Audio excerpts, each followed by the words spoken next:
Alexander Chen adjusted his Italian silk tie as he stepped onto the marble terrace of his Beverly Hills mansion. The quarterly board meeting had drained him, and he needed air before reviewing the acquisition papers waiting in his study. His empire of sports franchises and entertainment venues demanded constant attention, leaving little room for anything beyond profit margins and strategic planning.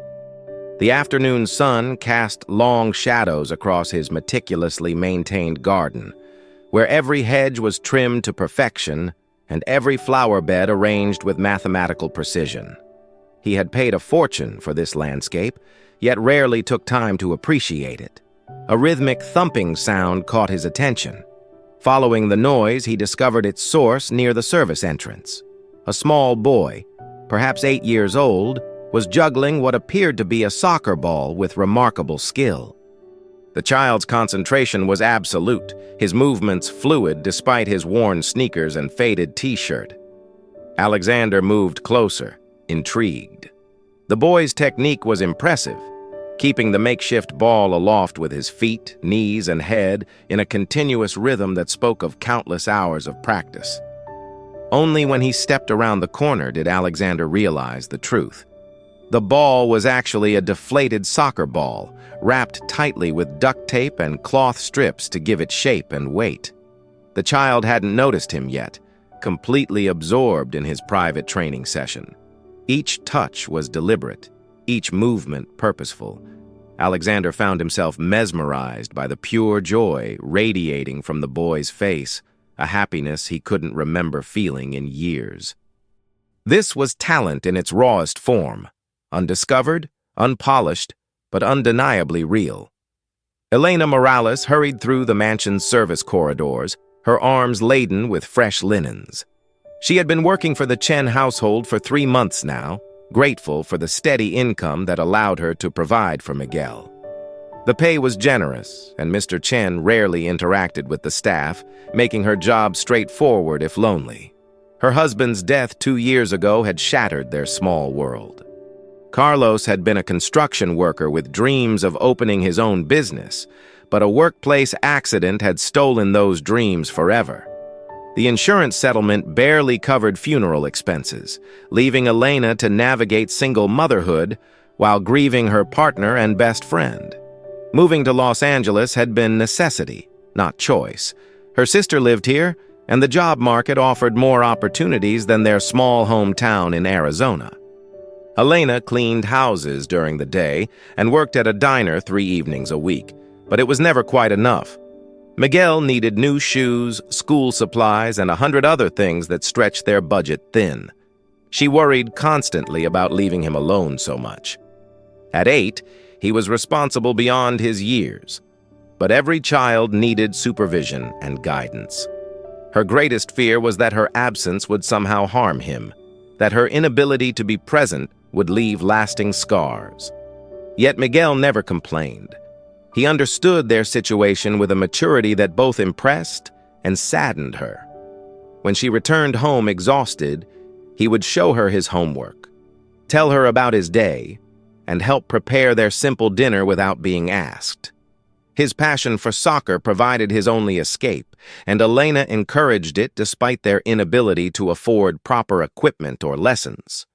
Miguel had created his soccer ball from necessity and ingenuity. When their real ball had been punctured by broken glass in their apartment complex's courtyard, Elena couldn't afford a replacement.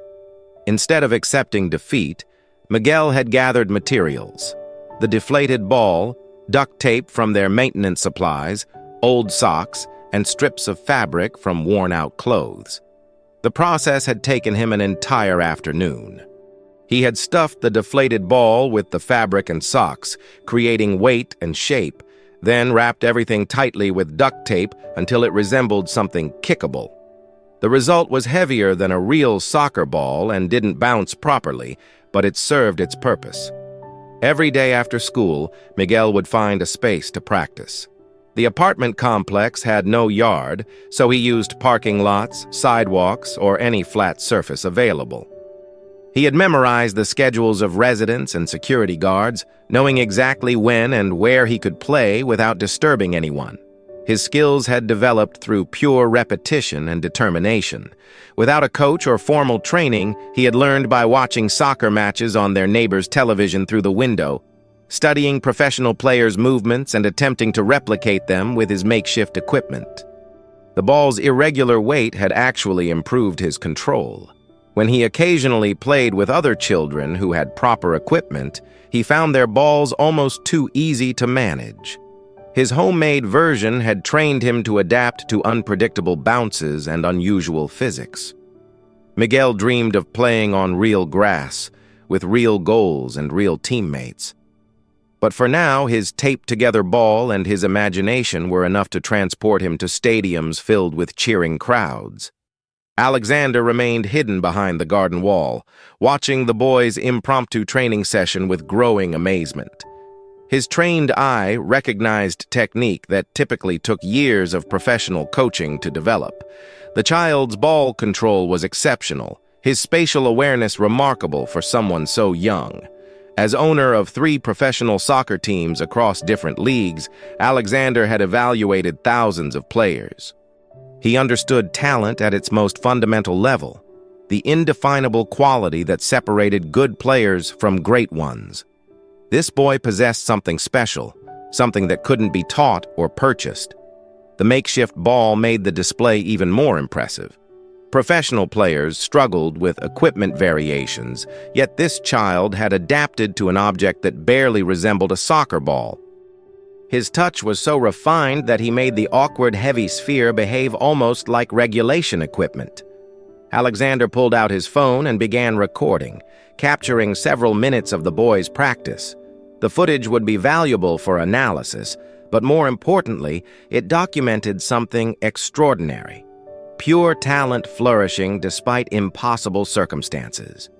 He thought of his own childhood in Seoul, where his father had pushed him toward business rather than sports. Alexander had shown promise as a young player, but family expectations had redirected his path toward corporate success.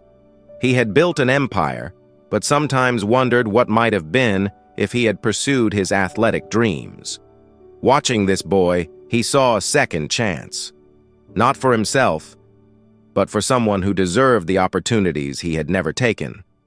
The child's joy was infectious, reminding Alexander why he had fallen in love with soccer in the first place. The boy finally paused, breathing heavily but smiling broadly at his makeshift ball. Miguel's concentration broke when he noticed a shadow falling across his practice area. He looked up to see a tall man in an expensive suit watching him from several feet away. Panic flooded through him. He wasn't supposed to be playing here. His mother had specifically told him to stay in their designated areas and never disturb the main household. "I'm sorry, sir," Miguel said quickly, clutching his makeshift ball against his chest. "I didn't mean to bother anyone. I'll go back inside right away." Alexander raised a hand gently, his expression calm and reassuring. "You're not in trouble. I was just watching you play. That's quite impressive." Miguel's eyes widened with surprise. Adults rarely praised his soccer skills, mostly because they never saw them. His mother was usually too tired when she came home, and his teachers at school weren't interested in playground activities. "You think so?" Miguel asked hesitantly, still ready to flee if necessary. "I do. How long have you been playing soccer?" "Since I was little. My dad taught me before." Miguel's voice trailed off, the familiar sadness creeping in whenever he mentioned his father. Alexander noticed the boy's change in demeanor and chose his next words carefully. "Your father must have been a good teacher. You have excellent technique." Miguel's face brightened slightly. "He said I had natural talent, but I don't know what that means exactly." "It means you have a gift," Alexander explained. "Something special that not everyone has." The boy looked down at his taped-together ball, then back at Alexander with curiosity replacing his initial fear. "Are you really not mad that I'm playing here?" "Not at all. In fact, I'd like to see more." Elena finished organizing the master bedroom and headed toward the service area to collect her cleaning supplies.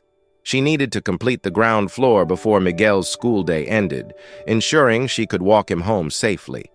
The neighborhood around the mansion was upscale, but she never felt comfortable leaving him alone anywhere.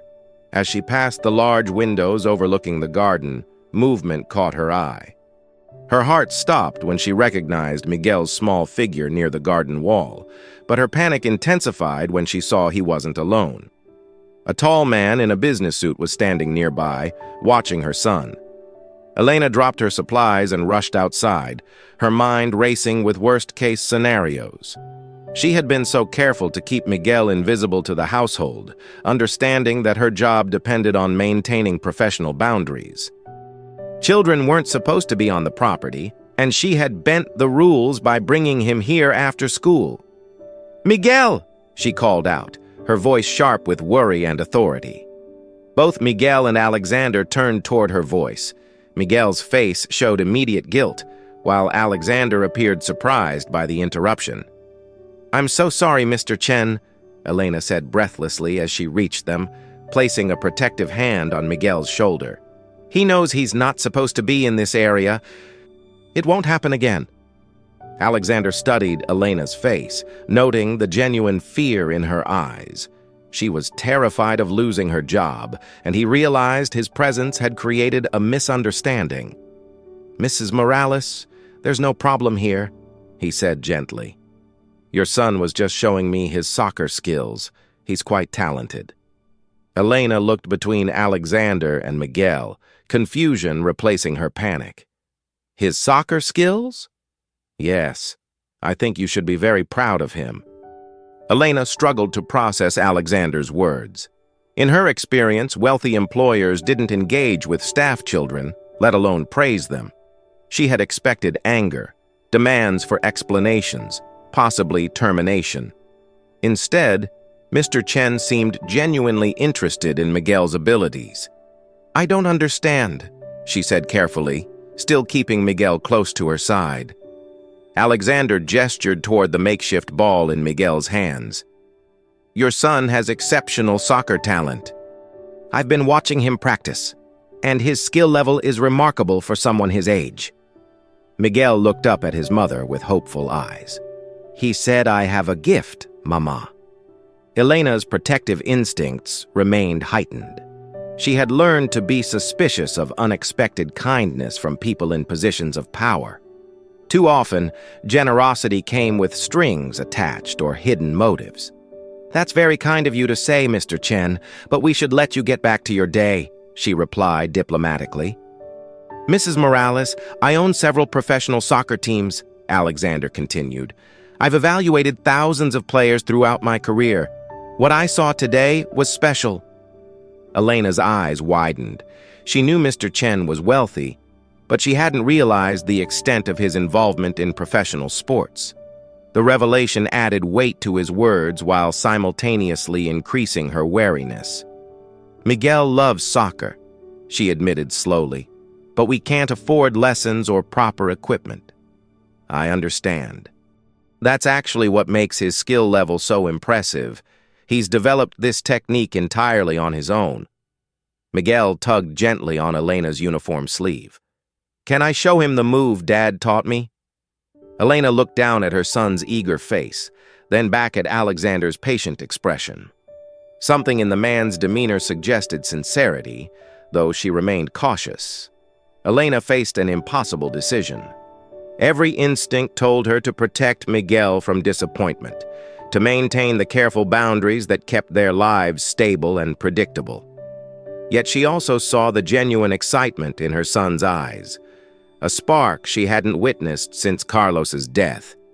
"Mr. Chen, I appreciate your interest, but Miguel is just a child playing with a homemade ball," she said carefully. "I don't want him to get unrealistic expectations." Alexander understood her hesitation. As a businessman, he had encountered countless parents who pushed their children toward professional sports with unrealistic dreams. But this situation was different. The talent was undeniable, and the family clearly had no agenda beyond survival. "I'm not suggesting anything dramatic," he assured her. "I'm simply recognizing ability when I see it." Miguel looked between the adults, sensing the tension, but not understanding its source. "Mama, can I just show him the rainbow kick? Please." Elena's resolve wavered. Miguel had been so serious lately, carrying burdens no 8-year-old should bear. He helped with household tasks, never complained about their circumstances, and rarely asked for anything. This small request seemed harmless enough. One demonstration, she agreed reluctantly. Then we need to go. Miguel's face lit up as he positioned his makeshift ball carefully. The rainbow kick was an advanced technique that involved flicking the ball up and over an imaginary opponent using both feet in rapid succession. With his heavy, irregular ball, the move required perfect timing and exceptional control. He executed the maneuver flawlessly, the taped sphere arcing gracefully over his head before he caught it smoothly with his foot. The display was even more impressive than his earlier juggling routine. Alexander watched in stunned silence, recognizing a level of skill that defied explanation. Alexander knew he was witnessing something extraordinary. The rainbow kick was a technique that challenged even professional players, yet this 8-year-old had performed it with a makeshift ball as if it were routine. His mind raced with possibilities, but he forced himself to proceed carefully. "Miguel, that was incredible," he said, his voice filled with genuine admiration. "Where did you learn that move?" "My dad taught me before he died," Miguel replied matter-of-factly. "He said it was his signature move when he played in high school." Elena's expression softened at the mention of Carlos. Her husband had indeed been a talented player in his youth, though circumstances had prevented him from pursuing soccer seriously. She had forgotten about his promise to teach Miguel advanced techniques. Alexander turned to Elena with a proposal forming in his mind. "Mrs. Morales, I'd like to make a suggestion. I have a youth development program associated with my teams. Miguel could train with proper equipment and qualified coaches." Elena's defensive walls immediately went back up. "We can't afford—" "There would be no cost," Alexander interrupted gently. "In fact, the program provides stipends for promising players to cover equipment and transportation." Miguel's eyes grew wide with excitement, but Elena remained skeptical. "Why would you do this for us? You don't even know us." Alexander considered his answer carefully. "Because talent like this shouldn't be wasted. Your son has a gift that deserves proper development. I've spent my career in professional sports, and I recognize potential when I see it." Elena looked down at Miguel, who was practically vibrating with excitement. She thought of Carlos, who had always believed their son could achieve great things. But she also thought of their precarious financial situation and the risks of depending on others' generosity. "I need time to think about this," she said finally. That evening, Elena sat at their small kitchen table, watching Miguel practice ball control in their tiny living room with his makeshift soccer ball. He moved with the same intensity and focus she had witnessed in the garden, completely absorbed in perfecting his technique. She thought about Alexander's offer throughout her shift at the diner, weighing the potential benefits against the risks. The opportunity seemed too good to be true, which made her inherently suspicious. In her experience, wealthy people didn't offer life-changing opportunities to housekeepers' children without expecting something in return. Yet she couldn't ignore Miguel's obvious talent or his passionate love for the game. Carlos had always insisted their son was special, that he possessed abilities that could take him far beyond their humble circumstances.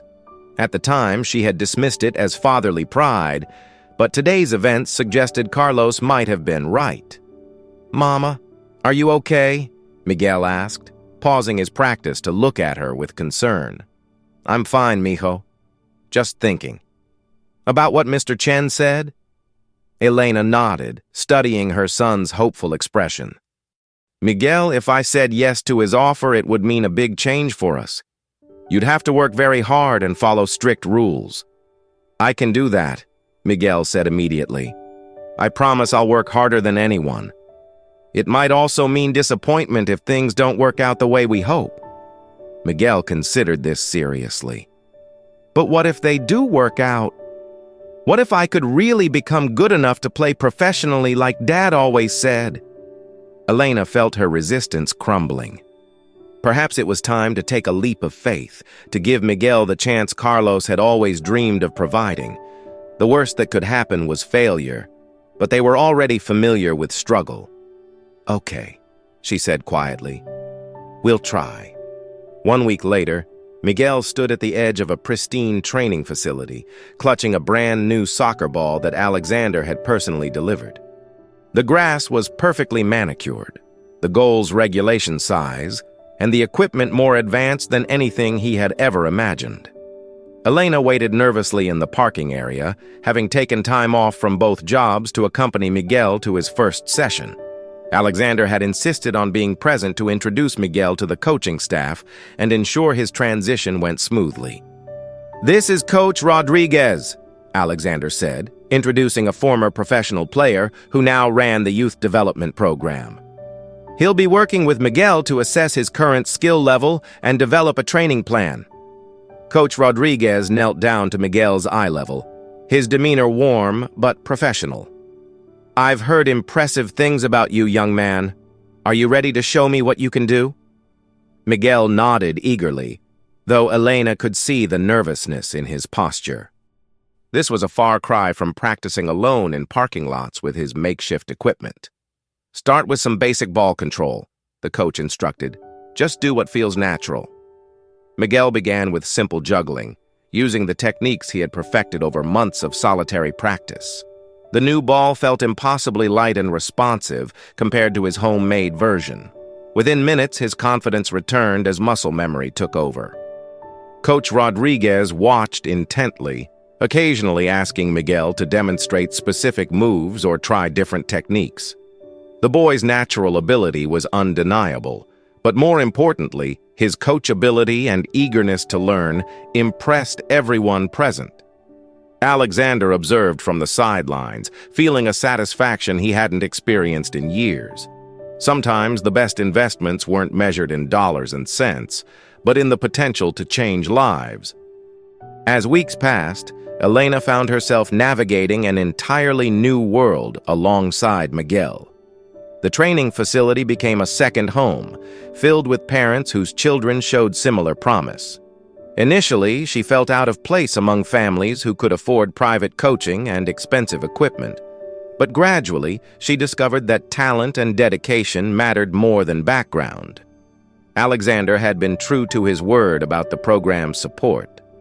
Miguel received not only professional coaching, but also academic tutoring to ensure his education remained a priority. The stipend covered transportation, equipment, and even provided a modest supplement to Elena's income, allowing her to reduce her hours at the diner. She watched her son transform week by week. His confidence grew as his skills developed under professional guidance. The shy, serious boy who had carried adult responsibilities was gradually replaced by a child who laughed freely and dreamed openly about his future. Elena's own perspective began shifting as well. For 2 years, she had focused solely on survival, on maintaining stability in the wake of Carlos's death. Now, for the first time since becoming a widow, she allowed herself to hope for something beyond mere existence. The other parents welcomed her warmly, sharing advice about balancing athletics with academics and offering practical support when needed. She discovered a community she hadn't known existed, built around shared investment in their children's potential. Most surprisingly, Alexander maintained regular contact with Miguel's progress. He attended training sessions when his schedule allowed, offering encouragement and guidance without overstepping boundaries. His interest seemed genuine rather than performative, focused on Miguel's development as both a player and a person. Elena began to believe that sometimes miracles did happen to ordinary families. 6 months after that first garden encounter, Alexander sat in his office reviewing Miguel's progress reports. The boy had exceeded every expectation, advancing through skill levels that typically took years to achieve. His coaches unanimously agreed that Miguel possessed professional potential, but more importantly, he had maintained his love for the game despite intensive training. Alexander had been considering this moment for weeks, knowing it would fundamentally change Miguel and Elena's lives. He had consulted with lawyers, coaches, and child development specialists to ensure his proposal was both legal and ethical. When Elena arrived for their scheduled meeting, she appeared nervous but determined. Miguel waited in the training facility with Coach Rodriguez, unaware of the conversation taking place. "Mrs. Morales, I want to discuss Miguel's future," Alexander began carefully. "His development has been remarkable, and I believe he's ready for the next level." Elena listened as Alexander outlined his proposal, a formal development contract that would provide comprehensive support for Miguel's athletic and academic growth through high school. The agreement included full scholarships, professional coaching, sports psychology support, and a guaranteed college education, regardless of his athletic success. "This is incredibly generous," Elena said slowly. "But what do you expect in return?" "Miguel's commitment to his development and education. Nothing more." Elena studied Alexander's face, searching for hidden motives. "Why are you doing this? Really?" Alexander was quiet for a moment, considering his answer. "Because I see something in Miguel that reminds me of why I fell in love with soccer in the first place. His joy, his determination, his pure love for the game. I want to protect that while giving him every opportunity to succeed." Elena felt tears forming in her eyes, overwhelmed by the magnitude of the offer and its potential impact on their lives. 2 years later, Miguel stood on the same pristine training field where his journey had begun, but now he wore the uniform of Alexander's youth academy team. At 10 years old, he had become one of the program's most promising players, his name already generating interest from college scouts despite his young age. Elena watched from the sidelines, no longer the anxious single mother struggling to make ends meet. Alexander's support had allowed her to complete a business certification program, and she now managed administrative operations for the youth development program. Her transformation paralleled Miguel's, from survival mode to thriving in a career that combined her organizational skills with her passion for helping other families navigate similar opportunities. Alexander joined Elena in the stands, a routine they had developed over the months. Their relationship had evolved from employer-employee to something resembling family, built on mutual respect and shared investment in Miguel's future. "He's grown so much," Elena observed, watching Miguel demonstrate a complex passing drill to younger players. "In every way that matters," Alexander agreed. "His leadership skills are developing as quickly as his athletic abilities." Miguel had indeed matured beyond his years, but in positive ways. He mentored newer players, maintained excellent grades, and never forgot the humble circumstances that had brought him here. The makeshift ball that had started everything sat in a place of honor in Alexander's office, a reminder of how extraordinary things could emerge from the most ordinary moments. As practice ended, Miguel jogged over to them, his face glowing with the same joy Alexander had first witnessed in the garden. Some things, thankfully, never changed. "Ready to go home?" Elena asked, ruffling her son's hair. Miguel grinned. "This feels like home, too." Alexander smiled, knowing that sometimes the best investments were measured not in profit, but in the lives transformed along the way.